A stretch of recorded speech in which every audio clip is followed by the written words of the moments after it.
긴 여름 지나 가을의 밭 위에, 우주의 밭 위에 모든 생명들을 세우신 주님께 구합니다. 한여름 지나느라 무거운 우리들의 발걸음을 가볍게 만들어 주시고 또 사랑의 갈증을 해갈케 하는 시간이 되게 하여 주옵소서. 몸이 병들고 고통하는 이들에게는 강건함을 주시고 마음에 상처 입은 자녀들에게는 위로와 평안을, 하늘의 평안을 내려 주옵소서. 관역 없이 흔들리며 나태하게 살아가는 영혼들은 바로 흔들어 깨우셔 관역을 직시하게 하시고 때가 되어 노쇠할 수밖에 없는 육신을 끌고 당신을 향해 나아가는 모든 또 영혼들은 점점 가벼워지는 그런 육체가 되게 하여 주옵소서. 만물의 변화를 주도하시는 주님, 짙은 녹음, 찌는 듯한 가마솥 더위는 물리치시고 풀 먹인 옷이 내는 소리처럼 아침 저녁 바람 소리가 우리를 자각하게 하는 때에 저희들을 세우셨으니 우리 또한 우리 자신을 들여다보고 한 해 뭘 하며 어디서 살다가 이제 어디로 가는지, 무엇이 생애 소득으로 남았는지 자기 자신과 마주 앉게 하는 그런 영험한 경건한 시간들이 이 계절이 될 수 있도록 축복하옵소서. 남의 밭을 기웃거리지 말게 도우시고 자기 인생의 마당을 들여다보고 허망과 허상이 아닌 실상을 직시할 용기와 하늘이 예수 그리스도의 해안도 주옵소서. 머무를 때, 나아갈 때, 죽을 때, 살을 때 이 모든 것들을 구분할 수 있는 그런 명징한 분별력도 우리에게 주셔서 우리로 하여금 이 세상에 살되 이 세상의 종들이 아닌 것을 당신 앞에 증언하게 하여 주옵소서.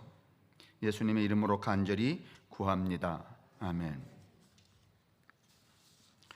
오늘 우리가 돈 남기는 거 누가복음 19장 읽었잖아요. 다른 대목은 마태복음에 달란트 비유 나오는데 여러분 한번 생각해 보세요. 지금 이 편지를, 이 글을 그 예수의 앞에서 이 이야기를 듣고 있는 분들이 뭐 돈을 남길 만한 여력이 경제적으로, 사회적으로 있는 사람들이에요? 아니면 쥐뿔도 없는 사람들이야? 제가 늘 반복적으로 말하는데 이 시점에는 여러분 죽을래야 죽을 수도 없는 처지에 있는 사람들이 8알이 넘는다 그랬어요. 뭘 가져서 무슨 야 좀 남겨봐라 이렇게 해주는 사람들은 대부분 다 로마에 속해 있는 권력자들이거나 거기에 빌붙어 살고 있는 유대 나라의 무슨 관료거나 아니면 종교 지도자들이었지.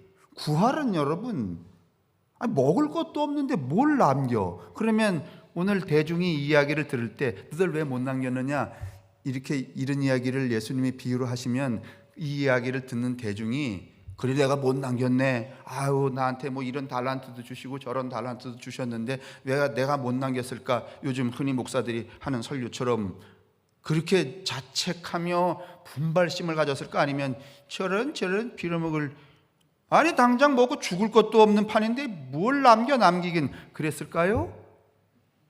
어느 쪽이었을까요? 여러분 짐작에 뭐 이 사람들이 지금 남길 만한 게 있는 거야? 아니면 아무것도 없어요?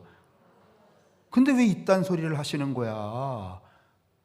누구 들으라고? 근데 왜 또 오늘 이 시대의 이 설교자들은 이 이야기를 또 여러분들에게 왜 못 남겼는지 뭐 이런 사람이 있을 거 아니에요? 뭐 코로나든지 뭐든지 하나님이 우리에게 사명을 주셨으면 조성혜 윤장로님 뭐 감자 말이지 돌보러 가지 말고 사명을 다 했어야지. 당신이 말이야 몇 달란트 받았는데 장로가 몇 달란트야. 그거 남겼어? 왜 못 남겼어? 이래서 할 거 아니야. 예? 이게 도대체 맞느냐고 말이죠. 왜 이런 현상이 생기는가 하면 1세기의 정황과 21세기 오늘 우리의 형편이 완전히 달라서. 오늘 이 문화의 비유, 왜 왕이 와서 말이죠 왜 못 남겼느냐 하는 오늘 우리가 읽은 이 본문하고 여러분 마태복음 달란트의 비유는 이게 역설적 교훈이 패러독스예요 여러분. 그러니까 뒤집어 읽어야 돼요. 그런데 우리는 그렇게 설명을 하질 않는단 말이죠. 그것은 우리가 너무 많은 2000년이나 지금 이게 쓰여진 게 서기 1세기경에 살았던 그 일반 대중들의 삶 속에서 일어날 수 있는 그들의 생각, 그 다음에 사상, 윤리, 그 다음에 그들이 꿈꾸는 희망에 대한 이야기들이란 말이에요. 그걸 우리가 21세기에, 그리고 이 시대에는 우리가 살고 있는 이 시대만큼 산업 문명, 도시화가 되어 있지 않은 세대예요. 대부분은 다 그 바탕이 무언가 하면 농촌이잖아요. 농촌에 살기 때문에 단결해야 되고 협력해야 되고 화목해야 되고 이해해야 되고, 그렇죠? 시골에 살려면 여러분 경쟁해야 돼요? 아니면 서로 힘을 합쳐야 돼? 이게 저 이웃집에 평상시에 마음에 안 들어 김씨가. 그래도 농사 같이 지어 먹으려면요 어떻게 해야 되는 거야? 함께 해야 돼요. 그런데 요새는요 그런 농경사회가 아니라 이 산업사회란 말이에요. 도시문명사회란 말이에요. 이때에 협력하면은 여러분 이길 수 있어요? 아니면 져? 요새는 협력해야 돼? 아니면 경쟁해야 돼? 경쟁해야 되잖아요. 친구가 없잖아요. 동무가 없잖아요. 지금 그 얘기를 이스라엘 백성들은 애굽에서 나올 때부터 떠돌이였단 말이죠. 떠돌이에게 가장 중요한 건 뭐였겠어요? 여러분, 우리도 이제 선진국이라고 그렇게 말은 하지만은 말하죠. 이제 지표가 그렇다니까. 그런데 우리가 지금 이 시점에서 우리가 지난날 살아온 삶의 정황들을 가만히 돌아보면 형제나 이웃끼리도 이렇게 잘 살게 되었을 때 더 화목해야, 아니면 좀 가난해야지만? 형제들이 말이죠 일주일마다 모여서 말이지 부침개도 해먹고 돼지고기도 구워 먹고 그러려면은요 형제들이 다 피차 가난해야 돼요. 네? 근데 만약에 형제 중에 말이지 그 7남매 중에 한 4사람은 아주 잘 살아. 그래서 먹는 게 달라. 그러면 매주마다 모여서 여러분 부침개 해먹고선 삼겹살 구워 먹을 수 있어요? 금마들은 와요 안 와요? 안 와요. 지금 우리 비슷하잖아요 여러분. 협동과 협력이라는 게 동무가 필요 없어요. 지금 우리는 그쯤에 살고 있단 말이죠. 그렇기 때문에 이 성서가 21세기 우리 삶의 바탕에서 끊임없이 재해석해야 돼요. 유대인들은 이미 이런 일들을 무슨 선조들의 어록, 미슈나 미드라시, 무슨 그다음에 탈무드 이렇게 해서 계속해서 세상이 변할 때마다 재해석을 해서 현장에 맞도록 이 경전을 이끌어 왔는데, 우리는 계속해서 이거를 주장하고 있으니까 매우 괴리가 생기잖아요. 그래서 여러분하고 저도, 제가 지난 시간에 무슨 말씀 드렸는가 하면 오늘날 이 시대에 우리가 믿음 없는 게 모든 귀책이 여러분에게 있지 않다는 거예요. 대부분 이 구조 안에 있는 거예요. 8, 9할은 여러분. 그러니까 별로 나 이번 주에 빠질까? 그래도 너무 길티, 죄의식을 갖지 마시라는 거야. 여러분 책임이 몇 %밖에 안 돼? 10개 중에 3개는 조금은 교리에 길들은 사람이야. 제가 누구한테 물어볼까? 조영 원사님, 그런 길티가 생길 때 10개 중에 그저 몇 개만 가지면 돼. 하나래. 저게 저짝 세대와 우리 세대의 차이예요, 여러분. 근데 우리는 무슨 내가 잘 못하는 게 이 구조라는 걸 생각하지 않고 다 누구 책임인 줄 알아? 내 책임인 줄 알잖아. 그래서 맨날 우울한 거야 이게. 그럴 이유가 없다는 얘기를. 그래서 오늘 이 본문 누가복음 19장에 나오는 이 이야기와 그다음에 마태복음에 나오는 달란트 이야기는 오늘 이 시대의 설교자들이 그저 공동체를, 교인들을 이렇게 구속하기 위한 교리적 기제로 해석하는 것은 매우 위험할 뿐만 아니라 지양해야 된다는 것이고, 그것은 이 본문이 놓여진 정황에 근거하여서 매우 적합하지 않다는 겁니다. 그 얘기를 오늘 이 시간에 드리려고 그래요.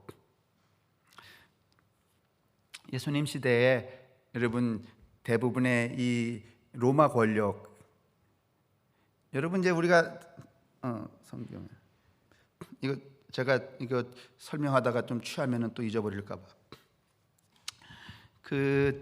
우리가 이제 이렇게 나이가 들면 친구가 둘 정도 있어요. 한 친구는 어릴 때부터 사귄 친구예요. 근데 저도 가끔씩 이렇게 어릴 때 친구들을 만나면 우리가 살아온 이게 다르기 때문에 이 가치나 이념이나 지향점이 달라. 그래서 말이 달라. 생각도 다르고. 그래서 저도 초등학교 친구들 이렇게 반갑긴 해요. 옛날 얘기 다 하잖아요. 옛날에 말이지 뭐 코 찔찔 흘리고 여기다가 이렇게 했는데 빈침에 찼는데 말이지 코가 여기 모자라 갖고 여기다 닦고 뭐 이딴 얘기. 뭐 그런 친구야. 그런데 다른 건 별로 안 맞아. 그런데 이 나이가 들어서 만나는 친구는 이게 그런 그 삶의 이 경험치가 같지 않기 때문에 뭐가 맞아야 되는가 하면은 사상과 이해와 그다음에 세상을 이렇게 바라보는 이 시점이 같아야만 친구가 될 수 있더라고. 그래서 나이가 들수록 친구 사귀기가 더 어렵죠.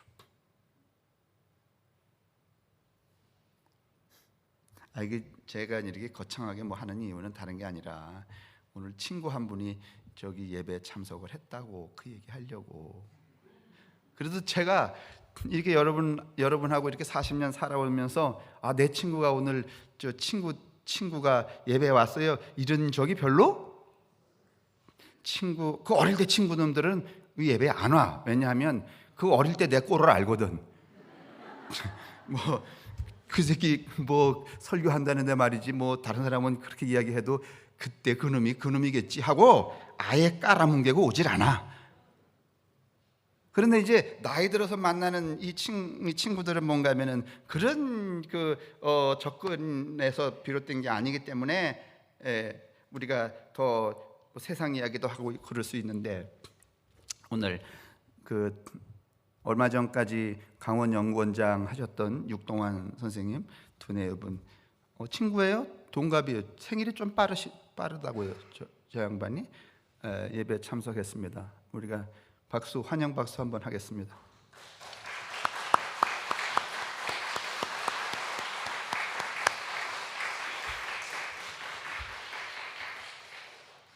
밥은 제가 살게요. 저녁에 점심에. 그래서 이 어떤 배경에 오늘 이 본문이 이게 이렇게 여기 이렇게 설정이 되어 있는가 하면, 우리가 성경 읽으면 자꾸 헤롯 대왕 헤롯 얘기 나오잖아요. 여러분, 헤롯이 어떻게 유대 땅에 왕이 되었는가부터 이야기를 해줘야 돼요. BC 52년부터 이미 유대 나라는 이스라엘은 로마의 속국이었어요. 로마의 지배를 받고 있었어요. 그래서 이제 로마가 이 이스라엘 땅을 점령한 다음에, 지금도 뭐 그러는지 모르지만은 일본이 패망한 2차 세계대전이 끝난 다음에 패망한 다음에 이 전쟁 보상금을 냈나? 뭐 그랬는지 모르지만 이 로마가 이스라엘을 이게 지배한 다음에 이 로마가 이스라엘에 4군데로 이렇게 나눠 갖고서는 엄청난 뭐 전쟁 배상금, 군인들 봉급, 뭐 위로금 이렇게 갖고 엄청난 그 전쟁 이후에 그 돈을 요구를 했어요. 그러면서 이스라엘을 4군데로 나눠 놓고 너들 돈 걷어와라 이렇게 했단 말이에요. 그런데 그 중에 한 사람이 누군가면 헤롯 왕의 아버지가 한 사람이 있었어요. 그 돈 걷는 사람 중에.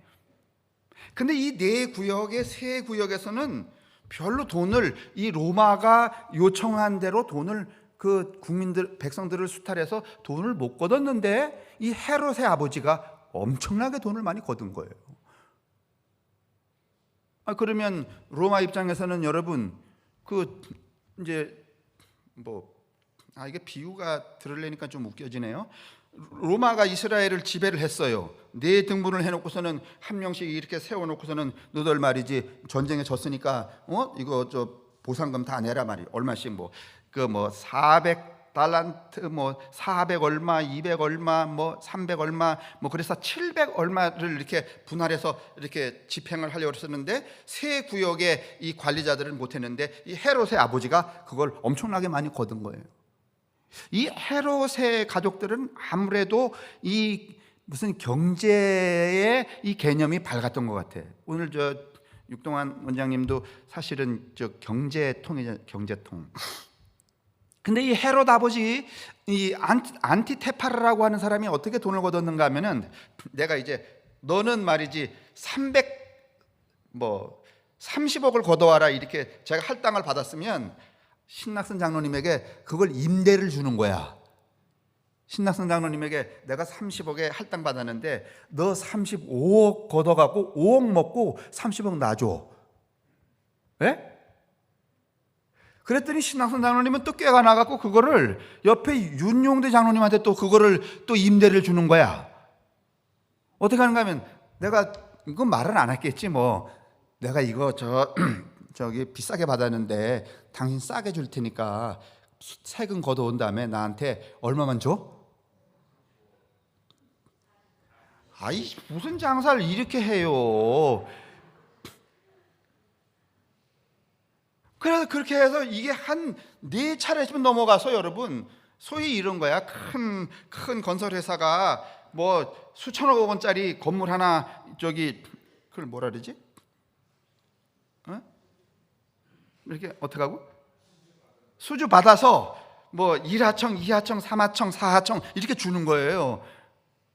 그러면 4하청 요새는 몇 하청을 몇 번까지 할 수 있죠? 그렇게 많이 할 수 있나요? 그렇지 못하잖아요. 한 번만. 근데 이 안티테파르는 뭔가 이 헤롯의 아버지는 그냥 그걸 많이 주는 거예요. 그랬더니 그 밑에서 마지막 하청을 받는 사람들은 여러분 다 주고 자기도 먹으려면은 30억 걷어야 돼, 한 60억 걷어야 돼. 그러면 그 60억을 누가 다 내야 돼? 누가 내야 돼요? 로마 백성이, 이스라엘 백성들이. 여러분 그거 거들래니까 그 걷는 놈은 욕 박살나게 먹어야 되잖아요. 그래서 세리가 어떻게 되는 거야? 손가락질을 받는 거고, 그렇게 세금을 걷다 보니까 이스라엘 백성들이 살 수가 없는 형편에 빠진 거예요.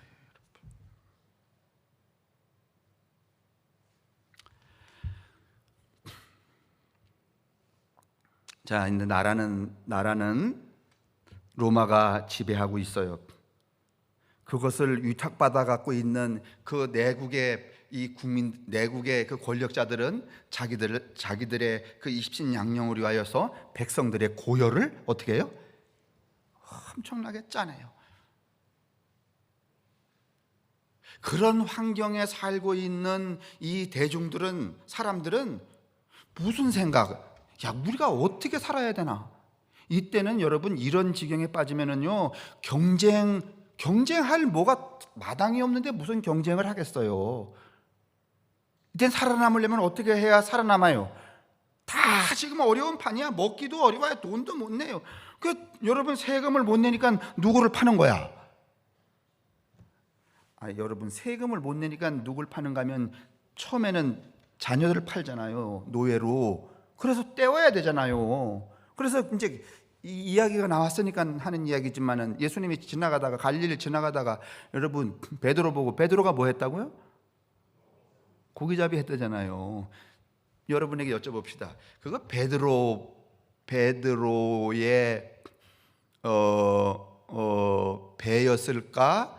아니면 배의 주인은 저 로마에 있든지 예루살렘에 어디 있는 큰 부자건데 하청 임대를 받아갖고 그 배로 고기 잡아갖고 얼마 내고 남는 얼마, 요즘 말로 말하면 택시 일하시는 분들이 산악금 내고 남는 거 먹고 이랬을까? 예? 그냥 말만 하세요. 답은 내가 할게. 베드로가 여러분 선주가 아닙니다. 선주가 있지를 않습니다. 무슨 여러분 이스라엘 전역에서 가장 가난한 사람들이 모여 있는 곳이 어딘가 하면 갈릴리예요. 갈릴리에 무슨 갈릴리 주민이 무슨 선주 노릇을 해요. 다 종인데 거기 가서 일해주고 고기 잡는 것 중에 여러분 4분의 5는 바치고 나머지 자기가 먹어야 되는데 여러분 고기가 잡혔대 안 잡혔대? 성경의 이야기하기를 밤새껏 그물질을 했는데 고기를 잡았대 아니면 그냥 빈 그물로 들어왔대? 그러면 죽을 지경이에요. 그런데도 불구하고 한 번 일 나갔다 오면은 산악금은 있어 없어? 안 받아요? 그러면 베드로 입장에서는 계속 고기를 잡아야 돼 아니면 틈만 있으면 내버리고 도망가야 돼?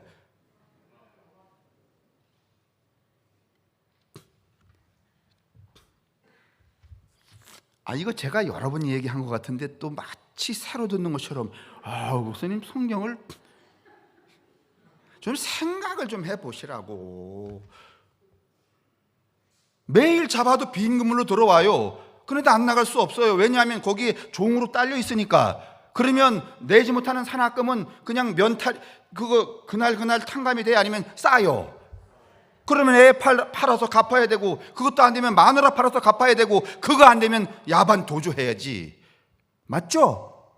그래서 여러분 이스라엘이 막 서기 30년, 40년, 66년에 말이죠. 이 유대 전쟁이 일어나기 직전까지는요 거의 다 떠돌이였습니다. 여러분 집에서 살 수가 없어요.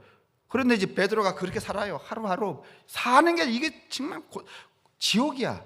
그런데 예수라는 그 혁명을 일으킬 만한 분위기를 지금 진작시키며 동네를 돌아다니고 있는 예수가 우리 동네를 지나간다는 거야.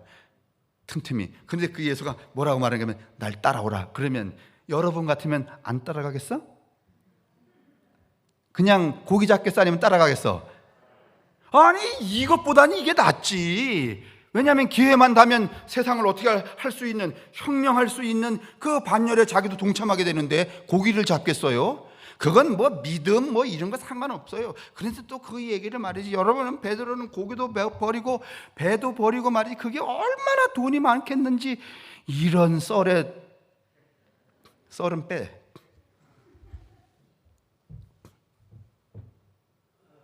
그런 얘기가 아니잖아요. 여러분 생각해 보시란 말이에요. 그렇게 따라간 예수이기 때문에 베드로는 끊임없이 예수가 십자가에 죽을 때까지 여러분 정신 똑바로 예수를 보고 갔어요? 아니면 왔다 갔다 했어요? 술 취한 놈처럼. 이제 이해가 되세요? 저 이스라엘 백성들이 이런 지경에 처해 있단 말이에요.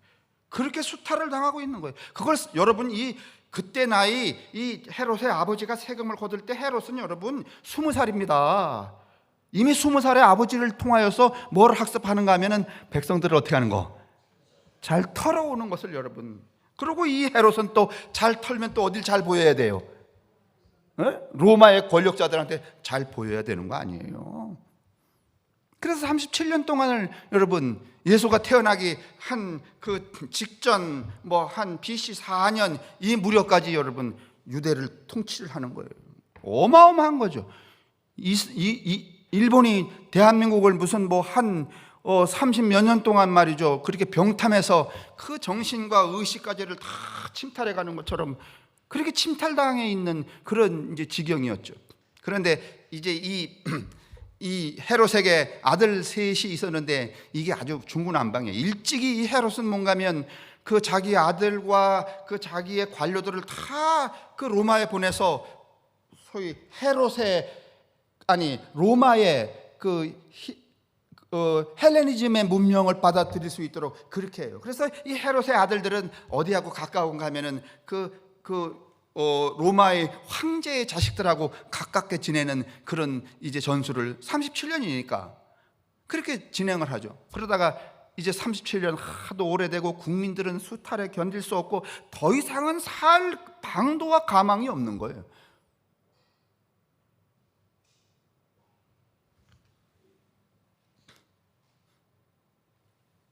그러고서는 여러분 이제 헤롯이 죽기 그 직전 그 무렵쯤에 무슨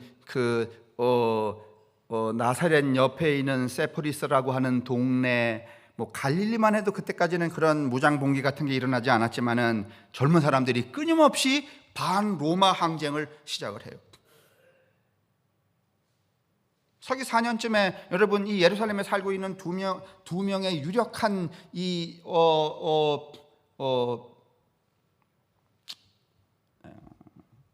유대의 랍비가 두 명이 있었는데 이 유대의 두 명의 랍비의 자손들이 이 청년들을 주동을 해요. 봐라 말이지, 우리가 더 이상은 우리 민족이 다 소멸될 위기에 있고 지금 이 헤롯 대왕은 노쇠하고 그의 자식들은 저렇게 부패해서 있으니까 우리가 순식간에 이 로마의 앞잡이를 하고 있는 이 헤롯의 정부를 뒤집어 엎자. 그래서 청년들을 선동해갖고 그 예루살렘 문에 있는 그 헤롯 왕이 그 로마를 상징하기 위한, 존경하기 위해서 세운 동상에 올라가서 밧줄을 매갖고서는 확 쓰러뜨려요. 그 이야기를 듣고 야, 기회가 왔다. 내가 아버지 밑에서 말이지 별로 이 장남의 이 인정도 받지 못하고 그렇게 살았는데 내가 이 어려운 난국을 해결하리라 하고 이 헤롯 왕의 한 아들 중에 안티파스라고 하는 이 아들놈이 어떻게 하는가 하면 군인들을 동원하여서 이 청년들을 다 체포하고 40명을, 그 중에 유력한 40명을 어떻게 하는가 하면 세워놓은 채로 불을 질러버려요.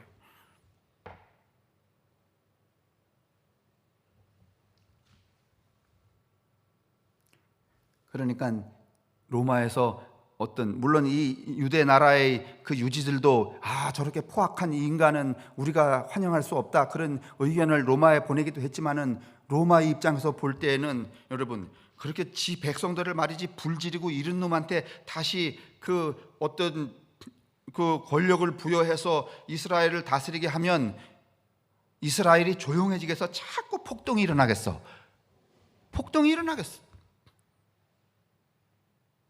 그걸 염려한 이 로마의 황제가 이스라엘의 그 헤롯의 아들 안티파스에게 뭘 왕위 계승권을 주는 게 아니라 세 아들에게 북쪽과 가운데와 남쪽을 분할해서 살 수 있도록 그렇게 이야기를 해줘요. 그렇게 분할을 해줘요. 그러니까 이 장남의 입장에서는 너무 원통한 거야. 이게 내가 차지할 나라인데 말이지. 이 안티파스가 어느 쪽을 선택하게 되는가 하면 뭐 여기 어디게 돼 있는가 하면 갈릴리로 돼 있나? 아르켈라오에 안티파스가 아니라 유대를 3등분하여서 아르켈라오에게 주는데 이 안티파스는 갈릴리와 베레아네요. 이 아르켈라오가 이제 장남인데 유대와 사마리아, 여러분 이스라엘 가보시면 아시겠지만은 남쪽은 살기가 어렵습니다. 대부분 초록지대는 어디에 있는가 하면 사마리아 땅 근방에 있습니다. 살만한 데는. 그러니까 이 친구가, 이 아르켈라오라고 하는 이 친구가 이스라엘을 다 통치해야 되는데 그걸 못하고 이렇게 나누어서 이 유대 땅과 이 사마리아 땅에 와서 통치를 하다 보니까 이 백성들에게 얼마나 강력한 이 세금을 부과하는지 살아남을 수가 없는 거예요, 이게 지금. 예수님은 그와 같은 처지에 있는 이스라엘 백성들에게 무슨 교훈을 하시는가 하면 오늘 17장과 달란트 마태복음의 이야기를 통하여서 보라, 너희가 살고 있는 세상의 반대편에 있는 저 인간들이 이끌고 가고 있는 세상이 어떤 세상인가 보라. 간단하게 말하면 남기지 않으면 다 뺏는 세상이 아니냐? 그렇죠? 여기 지금 누가복음 17장은 남기지 않았으면, 여러분 남기면 빼앗고 남기지 않았으면 어떻게 해요? 빼앗아가는 세상이잖아요. 남기지 못하면 빼앗아가는 세상이란 말이에요. 그러면 너희들은 저렇게 살을래? 아니면 다른 세상으로 살을래? 그러면 좀 이야기를 바꿉시다. 요즘 여러분과 제가 살고 있는 세상, 남과 경쟁해서 이기지 않으면 도태하는 세상이죠? 네?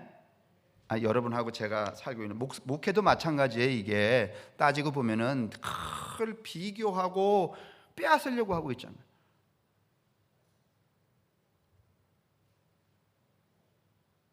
빼앗겨서는 못 사는 세상이잖아요. 빼앗아야만 사는 세상이잖아요. 그렇죠? 지금 우리가 살고 있는 세상이 빼앗아야만 되는 세상 맞죠? 그러면 우리에게 오늘 이 시간에 이렇게 묻는 거예요. 너도 저렇게 살을래? 너희들도?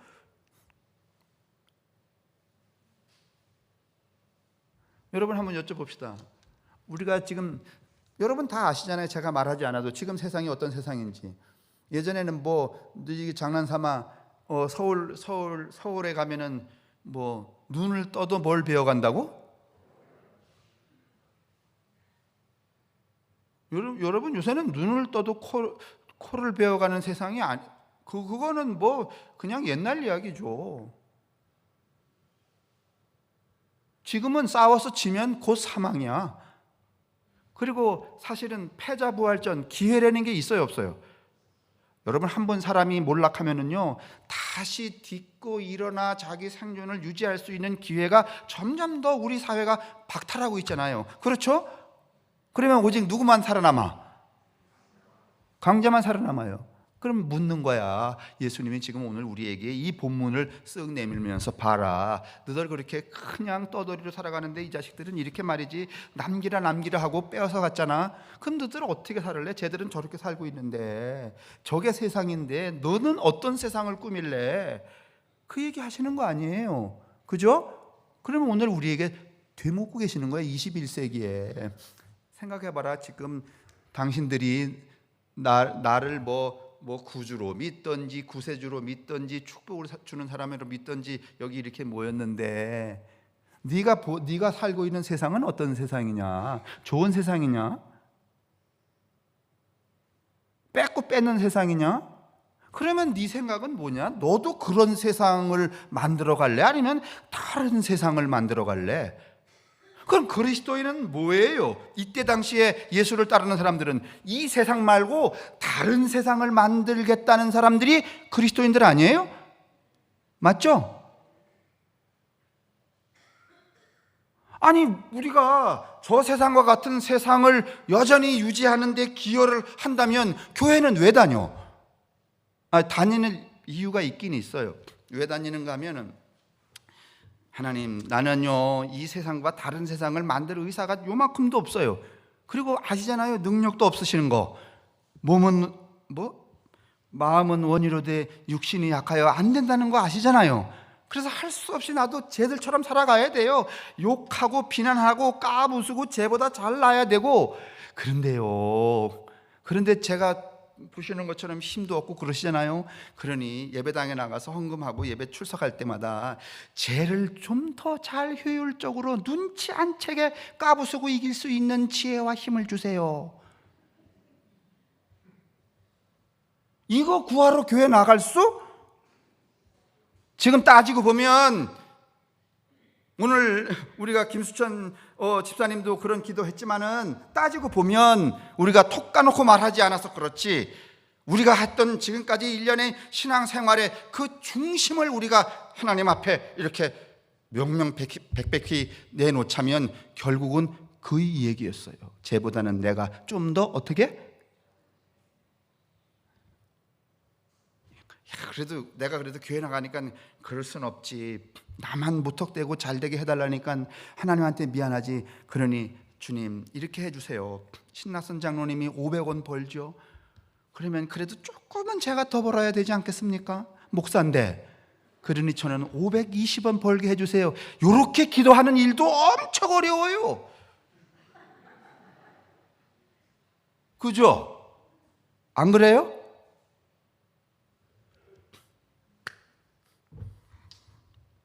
저 인간은 하나님 앞에 가서 면류관을 받을 때 개털 번거지 받게 해주시고 나는 뭐?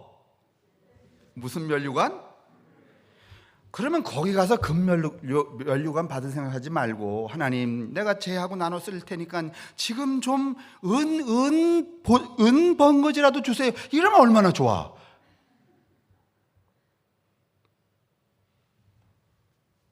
오늘 이 이야기 패러독스라 그랬어요. 역설이라 그랬어요.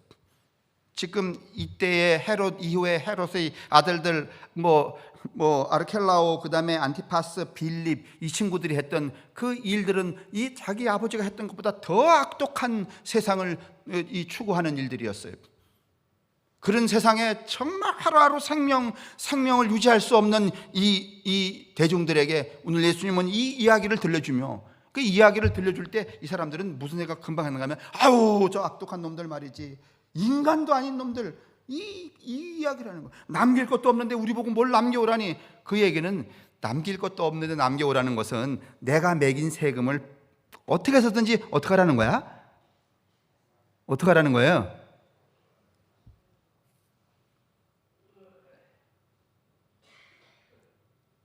아니 만약에 우리도 이 시대에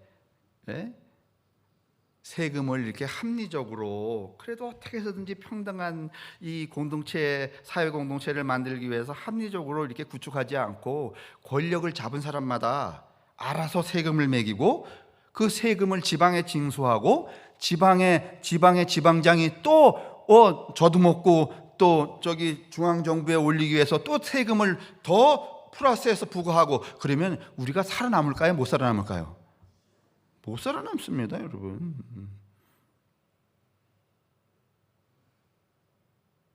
그래서 묻는 거야. 지금 이런 세상을 만들어, 아니 그러면 2000년 전 얘기는 하지 맙시다. 여러분하고 제가, 지금 여러분과 제가 살고 있는 이 세상이 있잖아요.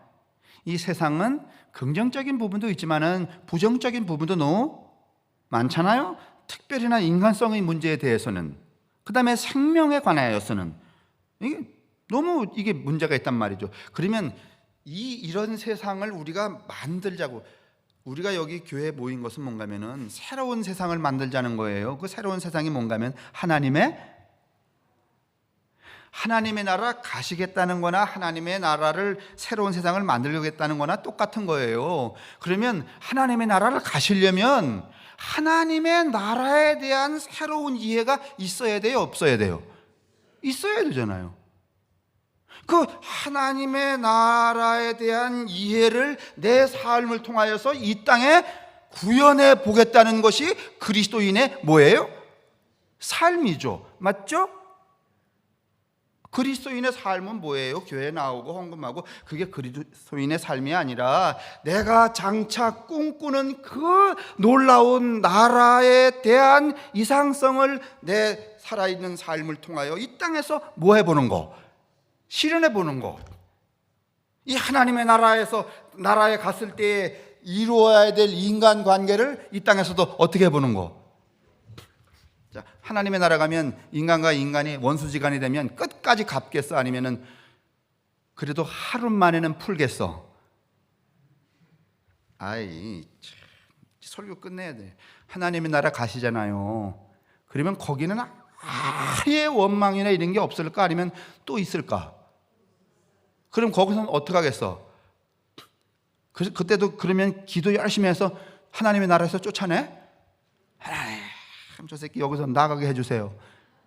그런 게 아니잖아요. 거기에 이루어야 할, 그게 하나님의 나라라면 이루어야 할 그 새로운 나라를 내가 살아있는 동안에 이 땅에서 실현해 보는 거, 그게 인간관계에서는 어떻게 하고, 그런 것들이 성경에 딱 배치가 되어 있잖아요. 그게 오늘 이 누가복음, 여러분 이 문화의 비유라는 이야기를 좀 여러분이 이해를 하셨으면 좋겠어요. 왕이 계승에 관한 이야기였어요. 4페이지 좀 보세요. 주보 4페이지에 예수님은 그럼 왜 이 비유를 하셨을까? 저들 헤롯과 그의 권력자나 착취자들이 사는 꼴을 보여주므로, 당시대 백성들은 이 얘기 들으면은 왜 너 돈 안 남겼지? 이렇게 듣는 게 아니라 맞아, 자기하고는 상관이 없는 이야기니까 보여주므로 그들에게 학대당하고 착취당하는 민중들의 삶이 어떤지, 이 세상을 움직인다는 작자들이 어떻게 세상과 사람들을 지옥으로 몰아넣는지를 보여주고 있습니다. 이것이 세상에서 벌어지고 있는 일들이니까요. 그때 이 세상을 움직이는 강도들이 사는 모습이죠. 그렇게 사는 것이 부러운가? 부러웠을까요? 부러운 사람도 있었겠죠. 너희들도 저들과 어울려 살고 싶은가? 그런 사람도 있었겠죠. 그랬다가는 가진 것마다 빼앗기고 내쫓긴 사람 신세가 될 것이다. 아니면 배워온 대로 땅과 그 안에 가득 찬 것이 다 주님의 것, 온 누리와 거기에 살고 있는 모든 것도 주의 것이라는 말씀대로, 즉 땅과 그 안에 있는 모든 것이 온 백성을 위해 주어진 것이라는 말씀으로 살 것인가? 그러려면 이자를 받아서는 안 되고 고리대금업도 하지 말고, 여러분 아시잖아요. 이 레위기 25장 가면은 여러분 이자 받을 수 있어요, 없어요? 아니, 성서 자체가 이자 받을 수 없어요. 근데 무슨 여러분 백성들한테 이야기할 때 예수님이 말이지 왜 너 안 남겼느냐? 이건 어불성설이야. 원칙이 이자를 받을 수 없는 평등주의에 근거한 규칙인데, 이런 그 아주 오래된 그 소위 계명을 두고서 말이 예수님이 왜 너 안 남겼어? 남겨야지. 왜 달란트를 안 넘기는 거야? 이런 식으로 해석한다는 것은 여러분 맞지가 않는단 말이죠. 근본적으로. 그런데 여러분, 결국은 착취라는 게 오늘날 우리 착취가 이런 소위 국뽕 같은 이게 국가주의에 있어서 그 착취, 그러니까 다시 말해 백성들의 돈을 걷어가는 것은 다 뭐에 근거하는가 하면은 세금에 근거하는 거잖아요, 그죠? 세금에 근거한단 말이죠. 고리대금업자도 마찬가지죠. 지금 뭐 법을 손질해서 그런지 모르지만 지금도 어디 이렇게 숨어서 하는 사람들은 돈 100만 원 빌려주고 이자 몇 %씩 받죠? 25% 아니야. 얼마인가? 아니, 그래서 저기 100만 원 빌리면은 1년 지나면은 1억 된다며. 예? 그렇잖아요. 이게 소위 말하면 착취와 같은 거예요. 그러니까 이런 일은 해서는 안 된다는 거예요, 여러분. 남기려고 해서는.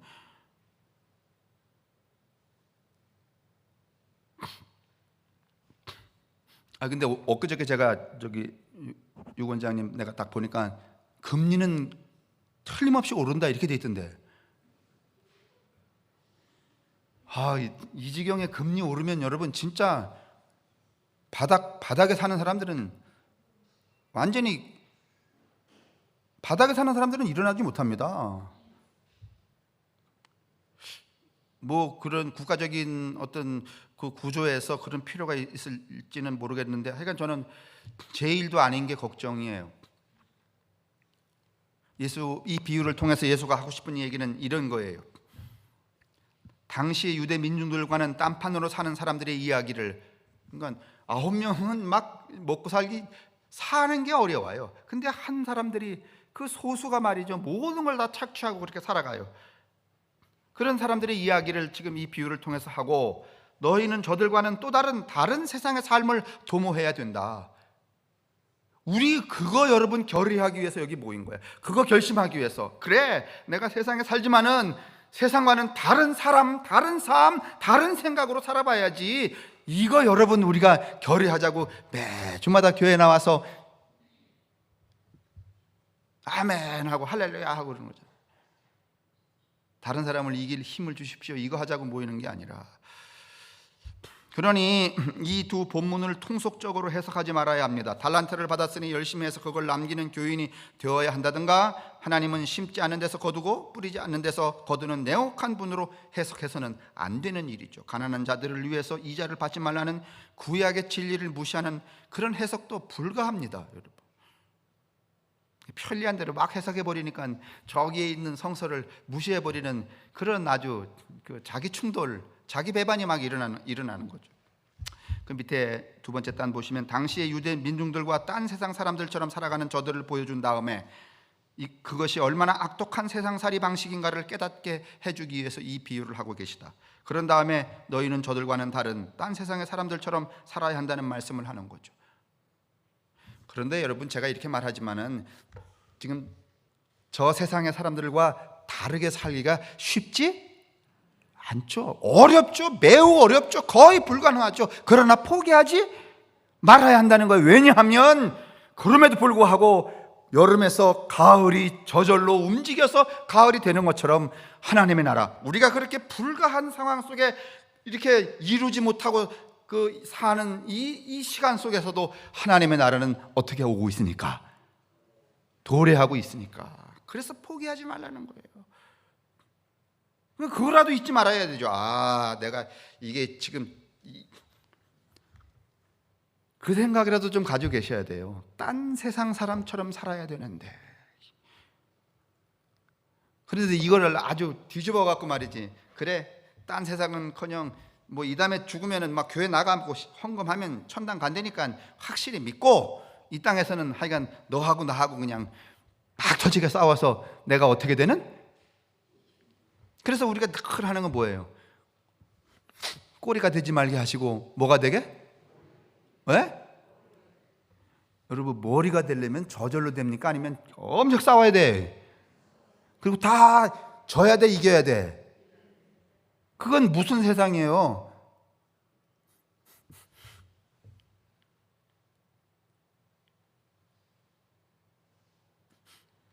요즘에 제가 산에 가니까, 요새 이제 가을이 되니까 그 높은 산에 그 7.4 그 뱀을 자주 봐요. 하루에도 막 3마리, 4마리 이렇게 봐요. 어떤 건 이게 굵어요. 제가 하루는 내려와 갖고선 그거 7.4 쳐보니까 한 마리에 50만 원이 입디다. 근데 그걸 잡을 수가 있어야지, 무서워서. 그래갖고서는 제가 어찌어찌 하다가 그 어느 순간에 요 밑에서 그 레고랜드 하는 송상익 대표를 만났는데, 이분이 저 평창 사람이에요. 평창. 저 중도개발인가 왜. 그랬더니 그분은 같은 그 횡성 그 언저리에 살았기 때문에 저하고 이게 비슷해. 뭐 감자 까먹던 얘기, 뭐 서리 해먹던 얘기, 뭐 좀 어린데도. 그래서 내가 그 7.4 얘기를 했더니, 목사님, 제가요 어릴 때 뱀 무지하게 잡았습니다. 왜? 그랬더니 돼지 먹이려고. 근데 그 뱀 어떻게 잡는데요? 그랬더니 뭐 찌개 이런 거 필요 없습니다. 이게 쌀이까치를 이렇게 가난한 걸 이렇게 해갖고 이렇게 가져다니다가 뱀을 만나잖아요. 그러면 머리를 탁 때리고 꼬리를 탁 친대. 그러면 기절을 한대. 참말이에요 이거? 아니에요? 유장로님? 그렇게 못 잡아요? 근데 그게 내가 제 생각에도 독한 놈일수록에 한 방에 까무러칠 수 있거든. 갑자기 들어오는 공격이니까. 그래서 뭐 이렇게 잡으려고 하지 말고 그 쌀이까지를 탁탁 치면은 팍 한데, 그때 그냥 쓱 집어넣으면 된대. 이번 주에 한번 만나면 제가 해보긴 해볼 거예요.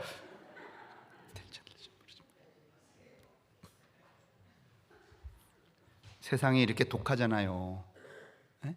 우리가 그렇다고 우리가 또 독해져야 되는, 그 세상 속에서 독해져야 될 이유는 저거를 반면 교사 삼아서 경쟁하고 욕하고 비난하고 이런 걸 거울 삼아서, 나는 내 생애에 내가 살아가는 삶의 나라를, 또 장차 이 삶이 옮겨갈 하나님의 나라를 이 세상과는 완전히 다른 세상으로 만들어야지, 이런 희망을 가지고 살아가는 여러분과 제가 그리스도인의 자녀죠. 하늘나라의 백성이고, 이런 사람을 하늘에 데려가서 백성을 삼아야지, 지금 이렇게 생뚱맞이 아주 악독하기 그지없는 세상을 따라간 날 데리고 가갖고는 금방 하나님 나라가 무슨 나라가 돼? 헤롯의 나라가 되잖아요. 그렇게 되면 안 되잖아요. 쉽진 않은 일이지만은, 그러나 포기하지 마시라는 거야. 왜냐하면 내가 내 능력에 따라 하나님의 나라가 도래하는 게 아니라 하나님이 하나님의 나라를 지금 이렇게 이끌어가고 계시기 때문에 정신 차리고 그 나라가 있어야 된다는 사실만으로도 자기 자신을 고쳐 세우고 있으면 그게 우리가 누려야 할 축복의 근거가 된다는 말이죠. 그러니 여러분, 세상을 잘 관조하고, 오늘 사실은 아프가니스탄 좀 얘기하고 싶었어요. 왜냐하면 이 처지하고도 같았고, 우리도 그런 역사를 경험했고, 인구도 비슷해. 3,800만 명이고, 그랬는데, 그리고 또 저렇게 탈레반이 신학생 아니에요? 신학생이 여러분 무섭습니다. 신학생이 탈레반이라는 게 이슬람 신학 공부하던 학생들이 모인 그 혁명 집단이 탈레반인 거예요, 여러분. 근데 그 탈레반들은 여러분 그 가장 피해를 보는 사람들은 누군가 하면은 아프가니스탄에 있는 누구예요? 여성들이잖아요. 그거 진짜 어떻게 해야 돼?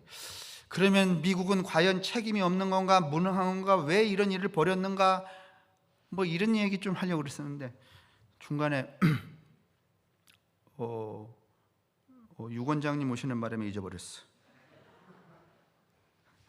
자, 오늘 이 얘기는 여러분 성서의 이야기는 그대로 하지 말고 우리가 물구나무 세워서 해석을 해야 된다는 것이고, 이런 세상을 따라가서는 안 된다는 것이고, 그래서 어떻든지 이 한 주간 살아가는 동안에 여러분과 저의 마음에, 그리고 우리가 살아가는 삶의, 우리도 나라를 만들고 있어요. 누구 만들고 그건 뭔가 하면 시공간에 이 어떤 그 바운다리를 치는 거잖아요. 그 나라를 이 세상과는 다른 나라로 만들어 가는데 나의 생이 일조할 수 있기를, 여러분의 생이 일조할 수 있기를, 그래서 그것으로 우리가 흐뭇해할 수 있고 행복해할 수 있고 기뻐할 수 있게 되기를 주님의 이름으로 축원합니다. 기도하겠습니다. 하나님, 우리 모두를 긍휼히 여기시고 이 세상에 살지만은 예수처럼 세상과는 다른 생각, 다른 길, 다른 가치와 다른 삶의 관역을 가지고 살아가는 그리스도의 자녀들이 되게 하여 주옵소서. 그것이 우리의 영광이 되게 도우시고 그것이 우리의 승리가 되게 하옵소서. 성부와 성자와 성령의 인도하심과 복내리심이 우리에게와 우리의 이웃들, 또 우리와 함께 살고 있는 세상의 많은 사람들, 특별히